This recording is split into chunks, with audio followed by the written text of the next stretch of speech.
Assalamualaikum warahmatullahi wabarakatuh. Pemirsa Hijab Stories, hidup adalah sebuah perjalanan panjang yang akan berakhir saat kita menghadap Sang Pencipta. Tentu kita semua menginginkan akhir yang baik, husnul khatimah dan bukan suhul khatimah. Tapi tentunya memang hidup tidak semudah yang kita bayangkan. Akan ada tantangan, rintangan, dan juga kerikil-kerikil tajam yang akan mewarnai kehidupan kita. Namun keyakinan yang kuat bahwa kita bisa memberikan yang terbaik akan memberikan hasil yang terbaik juga. Berbicara tentang hidup dan juga lika-likunya, saat ini saya sudah punya narasumber Andara Early, seorang model yang memiliki banyak sekali kehidupan dan warna. Merah, putih, kuning, hijau, sudah berwarna sekali hidupnya. Apa hikmah yang dia dapat dari kegagalan-kegagalan yang dia alami? Dan juga akan bergabung bersama kita Ustadz Haris Hakam yang akan lebih memperdalam diskusi kita pada sore hari ini. Jangan kemana-mana, tetap di Hijab Stories, A Beautiful Spiritual Journey.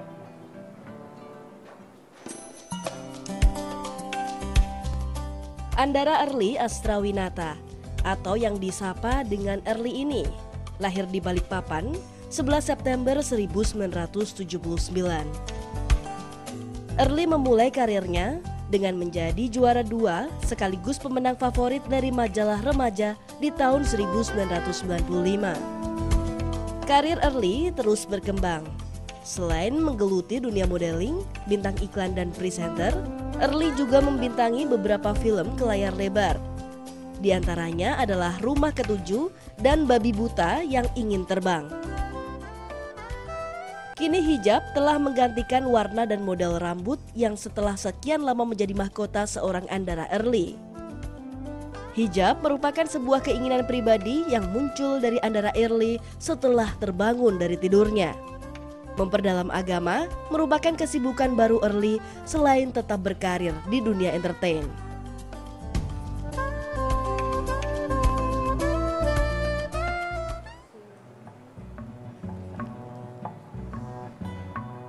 Assalamualaikum. Apa kabar? Alhamdulillah baik. Alhamdulillah, Early. Udah lama gak ketemu, Iya. tiba-tiba ketemu langsung berubah. Gak apa-apa dong. Hah? Aku nih nungguin kamu dari Iya. tadi. Dari yang berhasil sampai berantakan nih sekarang jadinya. Udah gak bisa dibenerin lagi ya? Iya, bingung jadinya. Udah duluan, maaf Gak ya. apa-apa, aku orange juice aja. Oke, nanti kita pesen. dipesenin. Oke, Gimana, so, Sat? apa kabar?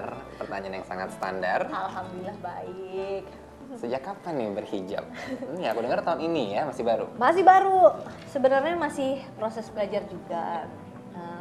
Mulai belajarnya dari bulan Mei kemarin. Bulan Mei 2014 Tahun ini. Jadi sampai sekarang juga masih belajar. Ya beginilah. Dan yang aku baca nih ya, di banyak surat kabar kan heboh nih Uduh, pas kamu uduh. berhijab. Katanya kamu berhijab ya nggak ada inspirasi apa-apa. Bangun tidur langsung ya pengen aja. Iya, bener. Is that correct? Iya, bener. Bener banget. Kayak gimana? Like what gitu? Maksudnya bangun tidur langsung pengen tuh gimana? Tiba-tiba bangun tidur suatu hari, bangun, tiba-tiba pengen aja. Kayaknya aku pengen pakai hijab. Ya udah, Dan langsung hari itu berhijab? yes. Simple kan? Simple. Dan persiapannya gimana? Maksudnya persiapan gini? Persiapannya itu, Ah. pada saat udah mau pakai, langsung bingung. Kamu punya hijab? Aku gitu? punya nggak apa-apa, aku nggak punya hijab apapun. Persiapannya nggak ada. Ah. Jadi aku bongkar-bongkar lemari semuanya, kira-kira apa yang bisa aku pakai untuk aku memulai ya journey aku hari ini gitu. Akhirnya dipakailah bukan kerudung, tapi itu adalah shawl. Shawl yang biasanya aku pakai untuk ya kalau agak kedinginan atau apa, ya aku untel aja di kepala. Akhirnya bisa ketutup, udah. Dan dari mana belajarnya? Maksudnya, Otodidak aja sih dengan semuanya. model hijab kamu yang sekarang ini Nah, kalau yang ini jangan harapin aku tiba-tiba besok bisa lagi ya. Kemarin lucu, waduh saya lupa tuh kayak gimana. Jadi semuanya masih proses belajar. Biasanya kalau untuk model-model hijab kan sekarang banyak banget ya, marak banget.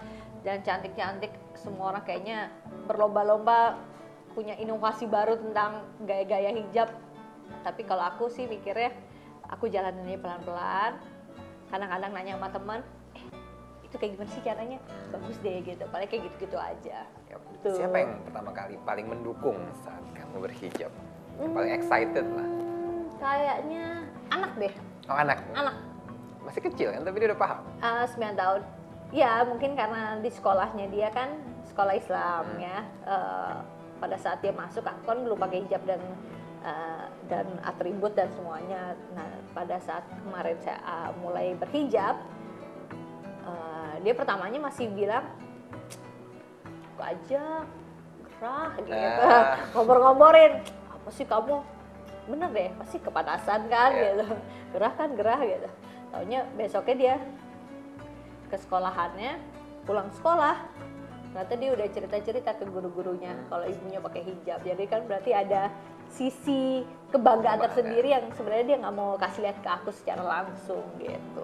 Dan biasanya kalau orang berbuat atau menuju kebaikan itu pasti tantangannya ada. Betul. Mungkin yang sinis, yang negatif. Pasti. Ya, ada pengalaman itu dari masyarakat atau dari Pasti teman-teman? ada, apalagi kemarin-kemarin kan mungkin orang ngelihatnya aku adalah mungkin seperti apa gitu ya, mikirnya kerjaan aku di dunia entertainment gitu ya.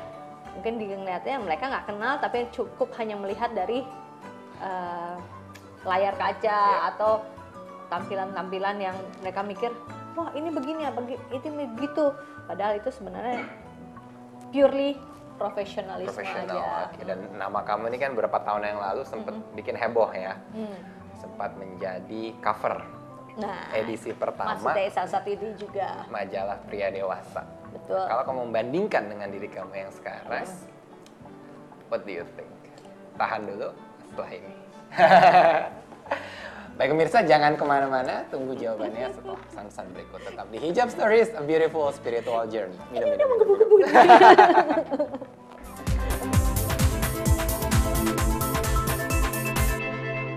Sudah minumnya? Alhamdulillah, seger. Seger dan sudah bisa menjawab pertanyaan yang tadi. Jadi nungguin, bisa lama-lama ini jadinya ya. Tadi apa pertanyaannya? Oke, aku ulang ya. Oke. Biar konsentrasi. Jadi kamu ini dulu sempat membuat heboh lah, dalam artian menjadi cover majalah pria dewasa dari luar negeri, dari Amerika Serikat ya, tapi yang versi Indonesianya, yang konotasi majalah itu adalah majalah yang, maaf, agak porno. Nah, gimana? Porno. Ya. Porno itu sebenarnya balik lagi ke bagaimana kita, pikiran kita aja. Sebenarnya kalau mau ditelaah, tapi kan ngapain kita membahas lebih lanjut tentang yang sudah kan? Kalau aku di situ kontribusinya di situ hanya sebagai bekerja dan aku melakukan pekerjaan aku sebagai model secara profesional, and that's it. Tapi kenapa kamu memilih mengambil job itu, padahal apa kamu tidak berpikir nanti image-nya takut jelek atau apa? Berpikir nggak pada saat itu? Hanya profesional kerja saja sih, karena aku pikir kan itu bagian dari art, dan artnya juga bukan art sembarang art, dan aku juga disuguhkan dengan konsep yang aku lihat keseluruhan, bukan hanya tampilan foto saja gitu, tapi juga keseluruhan dari full package dari majalah itu, konten-kontennya apa aja, dan memang jauh berbeda dari apa yang aku tahu, maksudnya majalah yang dari Amerikanya. Jadi aku pikir why not? Ya ini jadi salah satu pengalaman unik aja di dunia entertainment yang aku geluti. Alright, ya. Oke, dan kamu kan pernah mengalami kegagalan rumah tangga. Betul. Ya, tentu ada hikmah di balik itu. Pasti. Dan membangun keluarga yang sekarang ini dengan pasangan yang sekarang ini, apa yang kamu harapkan? Oh banyak. Kalau harapan banyak. Namanya kita juga manusia ya.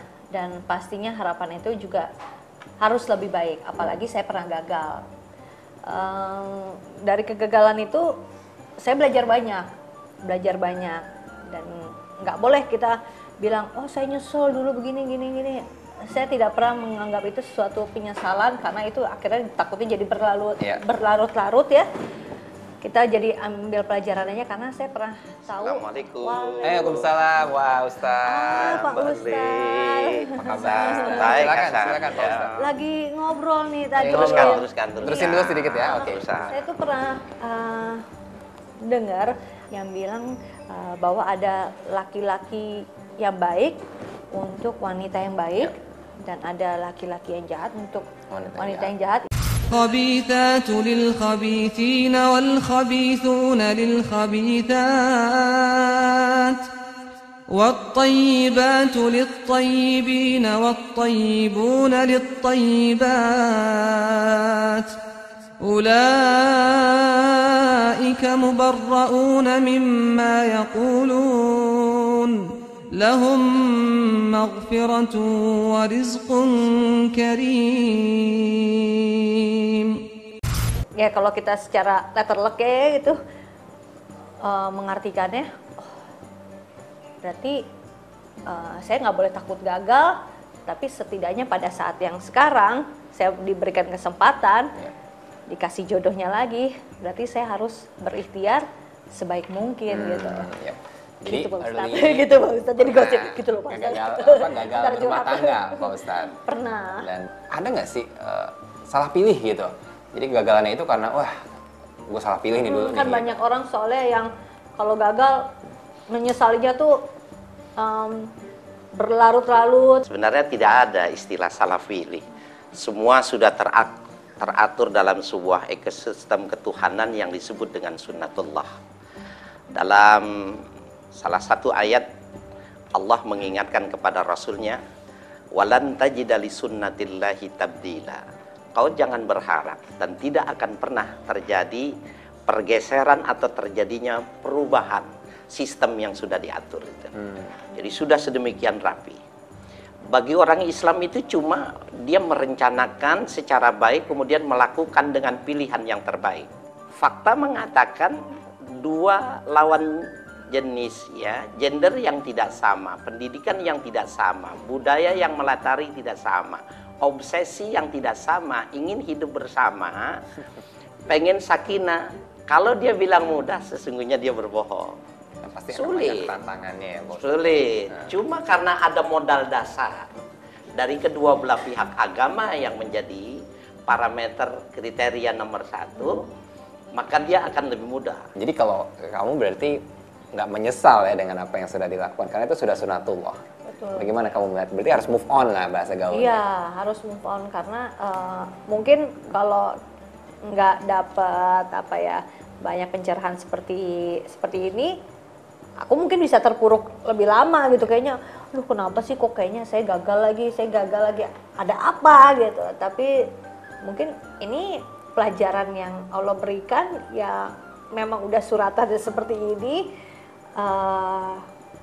malah mungkin ya hadiahnya luar biasa ya. Yang kalau kita melihat dari kacamata manusia sepertinya kayaknya kok gini banget, tapi kalau kita melihat dari kacamata Allah mungkin luar biasa deh. Ekspektasinya mungkin nggak usah terlalu tinggi, lebih baik kita sendiri dulu aja yang introspeksi diri, apa yang menjadi kekurangan kita, kita bisa berikan apa nih yang untuk pasangan kita gitu. Lalu Ustadz, bagaimana membentuk sebuah keluarga yang kalau istilahnya samara ya, sakinah, mawadah, warahmah. Bagaimana peran dan fungsi seorang suami dan istri agar keluarga ini terbentuk nih, keluarga samara ini? Ya, sifat yang kedua anak kecil itu, dia jadikan mamahnya itu orang yang terdekat. Istri manapun, ketika dia menjadi tumpuan tempat mengadu, semua dibicarakan, semua ya diungkapkan apa yang jadi harapannya, maka sebenarnya dia sudah mendapatkan sebagian. Jadi mamah ya? Iya. Oke. Beliau mengatakan faizal tamasu wajada rojulan.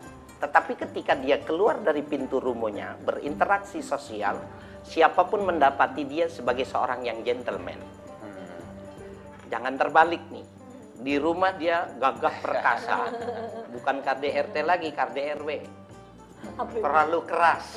Ya. Tetapi ketika di luar dia menjadi anak kecil. Oke. Jadi orang yang punya dua sisi ini, tegas dan lembut, dia yang bisa membentuk sebuah Keluarga yang kasih. sakinah. Oke, baik, kita lanjutkan setelah ini ya. Baik pemirsa, jangan kemana-mana, tetap di Hijab Stories, a beautiful spiritual journey.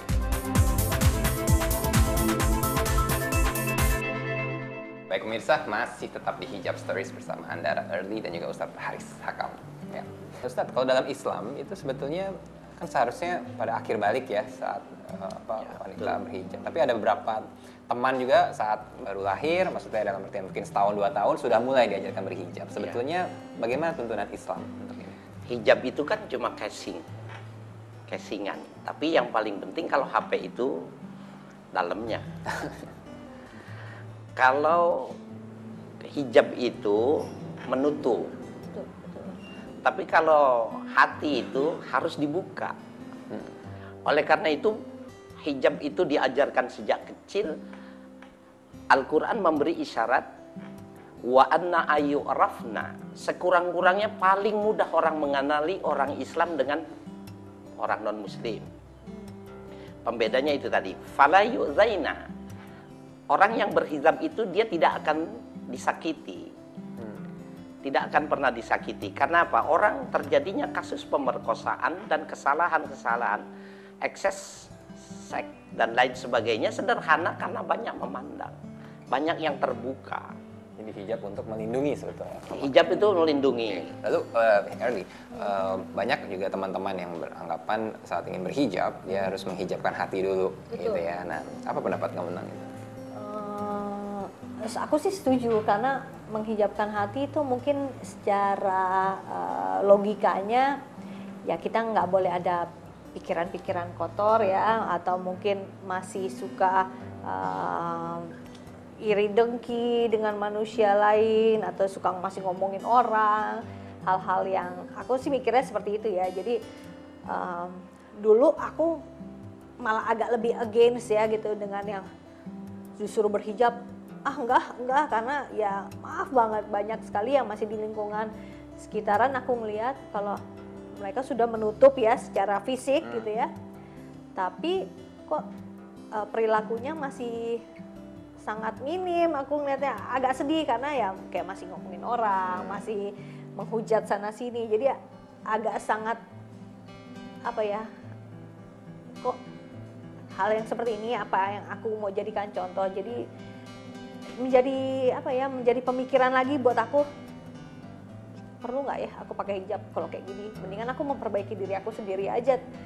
Kalau aku udah bisa nggak menghujat orang, aku bisa untuk tidak ngomongin orang lain, udahlah keep it for myself aja gitu. Aku mikirnya gitu. Tapi kesini-sini balik lagi kan, aku berhijab tetap untuk diri sendiri ya, Dan hijab, supaya ibadahku juga lebih baik gitu, dan nggak kamu cuma menjadi sejarah. lebih baik, merasa lebih baik dengan hijab Insya ini. Allah. Ya. Dan memang itu fungsi hijab ya Ustadz, untuk ya bukan hanya casingnya aja, tapi akan merubah orang itu menjadi lebih baik. Betul, betul. Pelajaran kurang lebih seperti itu ya Pak Iya. Ustadz ya.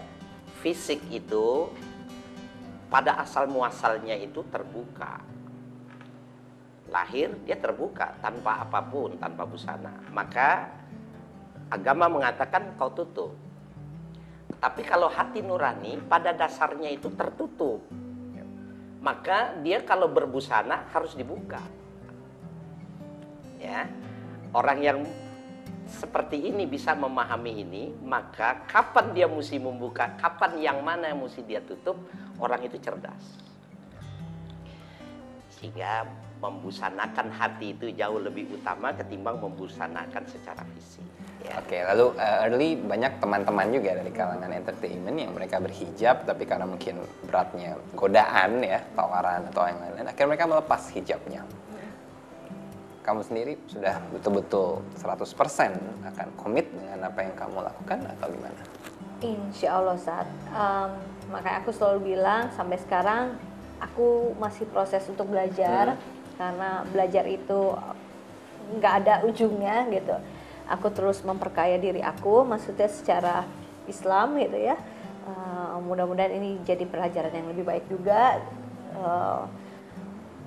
Kalau kita mau bicara godaan itu pasti selalu ada, tapi balik lagi ke niat awal. Kita fokus ini menjadi komitmen ya, sama aja kayak berumah tangga gitu kan. Jadi niatnya dulu ya. Betul. Oke, baik. Terakhir notes dari kamu untuk pemirsa yang mungkin mereka ingin berhijab tapi belum yakin. Mungkin lebih diyakinin dulu aja, diyakinin, karena nggak ada kata salah untuk berani memulai gitu ya. Kalau kita berani untuk memulai hari ini, kita gagal, nggak ada salahnya untuk mencoba lagi, karena hari ini kita gagal, belum tentu kita akan gagal selamanya, karena kemenangan di ujung itu yang akan menanti kita di sana nanti. Oke, baik Ustadz, ditutup diskusi kita kali ini dengan kesimpulannya. Islam itu melihat kehidupan manusia A sampai Z Ukuran di hadapan Allah itu Z. Ujungnya yang penting. Betul. Proses itu dinamika, belum tentu ada nilai. Betul. Sehingga dikatakan ada husnul khatimah, ada su'ul khatimah. Apa yang dilakukan Mbak Erli ini sesuatu yang pantas bagi pemirsa untuk diteladani. Bukan berarti corengan yang hitam itu menyebabkan dia malas untuk melihat ke depan. Justru akan orang yang tidak pernah sakit, dia tidak bisa menghargai sehat. Betul. Berapa banyak orang baik karena latar belakang pernah melakukan kesalahan. Jauh keimanannya dan mudah dia menangis. Ketimbang orang yang berdoa tapi dia tidak pernah melakukan kesalahan. Saya tidak ingin mengatakan supaya semua orang berdosa lebih dahulu, tidak. Tapi apa yang dilakukan Erli sungguh luar biasa. Ya, Insya sungguh Allah. luar biasa. Akhirnya kita Nilainya berharap bagus. semua mendapatkan husnul khotimah Amin ya atau Allah. akhir yang Amin. baik. Yang Ya. penting kan proses hasil akhir Allah yang menentukan. Subhanallah, luar biasa. Terima kasih Pak Ustadz dan juga Erli. Ini ada Sama-sama, terakhir ada Hasan. buku 99 Hijab Stories. Oh, terima kasih. Semoga bermanfaat. Ada foto saya di sini. Yang nextnya. Oh iya benar. Ini saya masa depan jadinya ya. Baik pemirsa, sekian edisi Hijab Stories bersama Andara Erli. Semoga memberikan manfaat bagi kita semua. Sekian, wabillahi taufiq wal hidayah. Wassalamualaikum warahmatullahi wabarakatuh. Waalaikumsalam.